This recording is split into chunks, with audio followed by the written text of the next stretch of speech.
Assalamualaikum warahmatullahi wabarakatuh.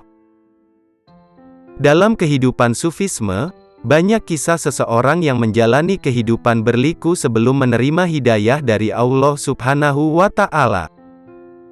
Mereka hidup dalam kehinaan, seperti preman atau anak jalanan, lalu bertobat dan mengamalkan ajaran dari sang mursyid dalam mengenal Allah Subhanahu wa Ta'ala.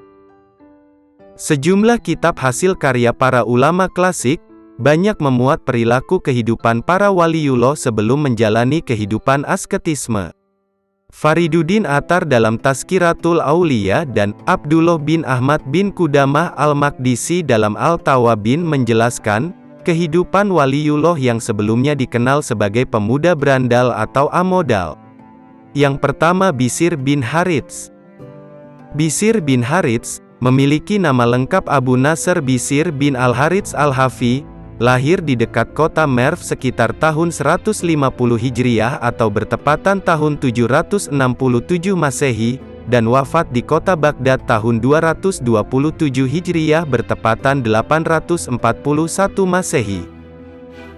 Bishr dikenal sebagai pemuda kaya raya yang hedonis, tentu gemar melakukan maksiat. Tapi, di sisa hidupnya, Bishr menekuni kehidupan asketis setelah bertemu dengan seorang sufi. Fariduddin Attar dalam Tazkiratul Auliya, menulis kisah pertemuan Bishr dengan seorang sufi berawal dari kejadian yang tidak diduga. Pada suatu waktu dalam kondisi mabuk dan berjalan sempoyongan akibat minuman keras, Bishr menemukan secari kertas bertuliskan dengan nama Allah yang Maha Pengasih lagi Maha Penyayang. Kertas itu, tanpa dibaca diambil oleh Bishr kemudian dioleskan sari mawar sehingga membuat kertas itu harum. Setelah itu, kertas yang dianggap berharga ia simpan dengan baik dengan rasa hormat dalam rumahnya. Pada malam itu seorang sufi bermimpi. Dalam mimpinya, sufi tersebut diperintahkan untuk menyampaikan pesan kepada Bishr, "Engkau telah mengharumkan namaku, maka aku mengharumkanmu. Engkau telah memuliakan namaku, maka aku memuliakanmu. Engkau telah menyucikan namaku, maka aku menyucikanmu.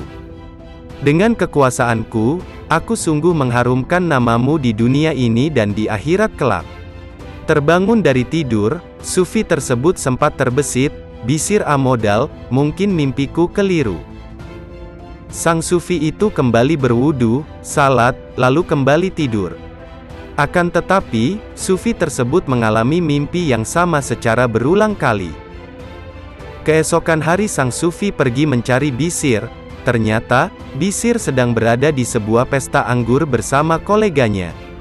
Sang sufi bertanya, "Apakah Bishr di sini?" Mereka menjawab, "Ya, tapi ia sedang mabuk dan tidak berdaya." "Beritahu dia, aku punya pesan untuknya," kata sufi itu. Selang beberapa menit, si Bishr menemui sang sufi. "Pesan dari siapa?" tanya Bishr. "Pesan dari Allah," jawab si sufi.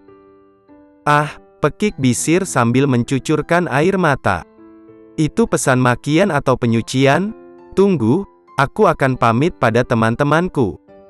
Bishr berkata pada teman-teman minumnya, "Aku telah mendapat panggilan, aku pergi, aku ucapkan selamat tinggal. Kalian tidak akan pernah lagi melihatku begini."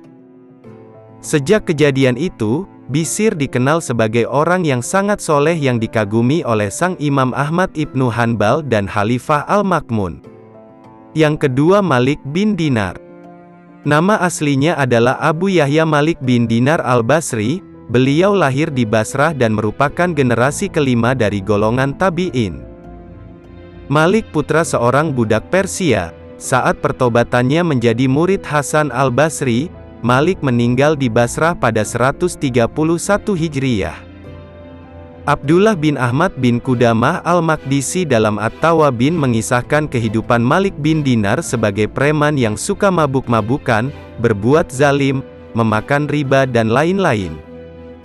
Malik mulai ada perubahan ketika ingin menikah dan mendambakan anak. Dari perkawinan itu, Malik memiliki seorang putri yang diberi nama Fatimah. Malik begitu mencintai sang putri Fatimah, kehadiran buah hati menyadarkan Malik untuk bertobat. Meski tidak berhenti total, kehadiran si putri Fatimah memberikan perubahan besar dalam kehidupan Malik. Perilakunya berangsur mendekatkan diri kepada Allah Subhanahu wa Ta'ala. Putri Fatimah pernah melihat Malik memegang segelas khamar. Fatimah pun mendekat, kemudian menyingkirkan gelas tersebut hingga tumpah mengenai bajunya. Padahal usia Fatimah belum genap 2 tahun. Namun malang, Allah berkehendak lain. 1 tahun kemudian tepat di usia 3 tahun, Fatimah diambil kembali oleh sang Khalik. Kepergian si buah hati Fatimah membuat psikologi Malik tergoncang. Malik kembali ke dunia hitam, bahkan lebih buruk dari sebelumnya. Datanglah masa ketika setan membujuk untuk menenggak minuman haram sepanjang malam. Minuman memabukkan itu membuat Malik tertidur lelap. Waktu itu pada malam nisfu Sya'ban tepat malam Jumat, Malik yang sedang mabuk dan tidak mengerjakan salat Isya, bermimpi. Malik bermimpi seakan-akan kiamat telah tiba, sangkakala ditiup dan kuburan mengeluarkan isinya, seluruh makhluk telah dikumpulkan. Dalam mimpi itu, Malik berada di antara mereka dan mendengar suara dari belakang. Malik menoleh dan melihat ular besar yang berwarna hitam kebiruan mengejar dengan mulut terbuka. Malik lari terbirit-birit karena ketakutan. Dalam mimpi itu, Malik bertemu dengan seorang syekh berpakaian bersih dengan bau yang sangat harum. Malik mengucapkan salam padanya. Syekh dalam mimpi itu menjawab salam Malik. Malik bertanya, "Wahai syekh, selamatkan aku dari ular itu. Semoga Allah menyelamatkanmu." Syekh itu menangis dan berkata, "Aku lemah, sementara ia lebih kuat dariku. Aku tidak mampu melawannya. Cepatlah pergi, semoga Allah menyelamatkanmu dari ular itu," ujar syekh tersebut. Malik terus berlari, lalu naik di atas tebing dari tebing-tebing kiamat. Malik mendekati kobaran api neraka, dan Malik hampir terjatuh karena takut kejaran ular itu. Tiba-tiba ada suara teriakan, "Kembalilah, kamu bukan termasuk penghuni neraka." Ular itu terus mengejar. Malik kembali mendatangi syekh dan berkata, "Wahai syekh, aku memohon padamu agar menyelamatkanku dari ular itu, namun engkau tidak melakukannya." Syekh itu menangis lalu berkata kepada Malik, "Aku lemah, tapi pergilah ke gunung itu, karena di dalamnya ada simpanan orang-orang Islam. Jika engkau memiliki simpanan di dalam gunung itu, ia akan menyelamatkanmu." Malik melihat gunung bulat yang terbuat dari perak, ada kubah di atas lembah permata dan tirai-tirai yang bergelentungan. Setiap kubah memiliki 2 pintu yang berwarna merah keemasan bertaburan zamrud dan mutiara, dan setiap pintu terdapat tirai-tirai dari sutera bergantungan. Ketika Malik melihat gunung itu, ular terus mengejar. Dan ketika mendekati gunung, salah satu malaikat berteriak, "Angkatlah tirai-tirai itu, bukalah pintu-pintu, dan hati-hatilah, mudah-mudahan orang malang ini memiliki simpanan yang dapat menyelamatkan dia dari musuhnya." Tirai-tirai itu diangkat, pintu-pintu dibuka, dan tiba-tiba dari dalam tempat itu muncul anak-anak yang wajahnya bersinar seperti bulan purnama, namun ular itu terus mengejar Malik. Di antara anak-anak itu ada yang berteriak, "Celaka engkau, kemarilah dan mendekatlah kalian semua, musuhnya sudah dekat dengannya." Anak-anak itu kemudian keluar satu persatu, dan Malik melihat putrinya Fatimah yang sudah meninggal dunia 2 tahun yang lalu. "Anakku mendekatiku," Fatimah menangis dan berkata, "Ayah, demi Allah." Fatimah kemudian melompat ke dalam kereta cahaya yang kecepatannya seperti anak panah. Fatimah meletakkan tangan kirinya di atas tangan kanan Malik dan berpegangan tangannya. "Ayah, belumkah tiba waktunya bagi orang-orang yang beriman untuk tunduk mengingat Allah?" tegur Fatimah dalam mimpinya. Malik menangis dan berkata, "Anakku, kalian memahami Al-Quran?"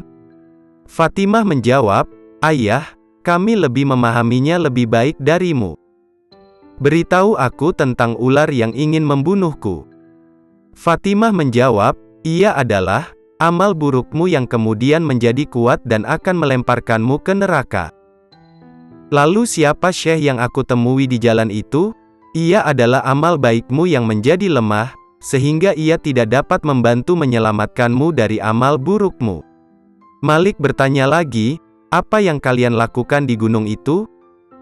Kami adalah anak-anak orang Islam, kami tinggal di sini sampai hari kiamat tiba, kami menunggu kedatangan kalian dan akan memohonkan syafaat kepada kalian.